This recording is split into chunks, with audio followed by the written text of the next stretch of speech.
Hess's law can also be extended to delta H of formation. Now, what is of formation? What do they mean by that?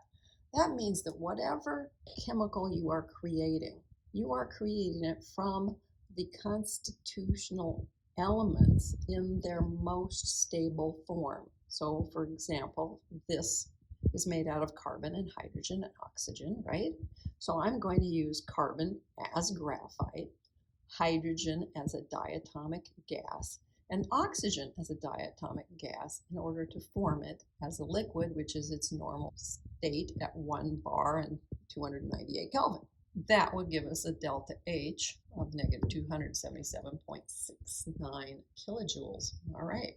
That means that once we have this sort of a definition, if we know what the delta H of formation of any individual substance is, we can calculate enthalpies for any reaction as long as we have the enthalpies of formation for every one of the different chemicals we're working with. Now remember, since it says kilojoules, it's always kilojoules per mole of either carbon as graphite. Well, this would be for 2 moles of it, right? The only thing in here that has 1 on it would be this one. So this many kilojoules per mole of the ethanol produced. And you can use this as a ratio. So you can use these in a way to make a conversion factor. Anytime we want to do a delta H, we're simply going to sum up however many moles there are of the different products and then subtract from it the summation of however many delta HF formation enthalpies of the reactants. This is a graphic that sort of explains the process. You're always starting with just the elements, okay? And then you do 2 things. You decide I'm going to combine those elements and make the reactants. I'm going to take these elements and form the products. And then the enthalpy of the reaction is the difference between those 2 different enthalpies. So just go ahead, do products first, because we like to say products minus reactants. So go ahead and do products first. Then do the reactants. And then the difference, that's your standard enthalpy. The only thing you do have to remember is you have to be aware of how many moles of each product you're working with, and then sum up all the products.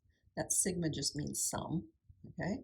And do the same thing with the reactants, and then subtract. Don't add, subtract. You're adding within the products, you're adding within the reactants, but you're subtracting the reactants from the products. Looks like it's time for another example.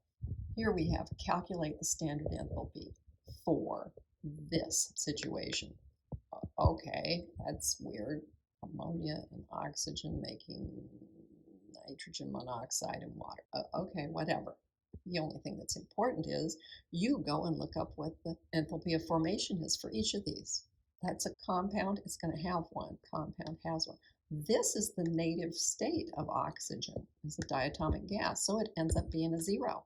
And so you look all of these up. You won't find this one in the table because you're supposed to know that that's going to just be a 0. Sometimes they'll put it in tables just because they know people forget once in a while. But then I'm saying, okay, now that I found what each of these is, I can use my formula. We want products, okay? We're going to use these. There are 4 of the nitrogen monoxide, so I'm going to take 4 times this. That's here, I'm saying 4 of the nitrogen monoxides. And then I'm saying 6 of the waters as gas. Those were the products.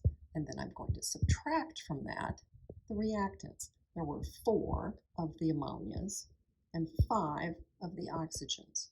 Then I substitute in the numbers that I went and looked up. So here's the 90.25 and the negative 241, the negative 46, and then this one's a 0. I like that one. That makes it easier. When you sum these up, you get this number. When you sum this up, you get this number, and then you have to remember you're subtracting, so this will then become a positive. You'll end up with this answer. Yes, the only weird thing was this business of, hey, since the oxygen is already in its native state, no standard enthalpy applies.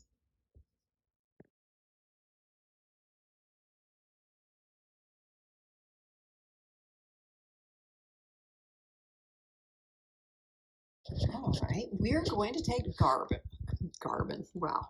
We're going to take...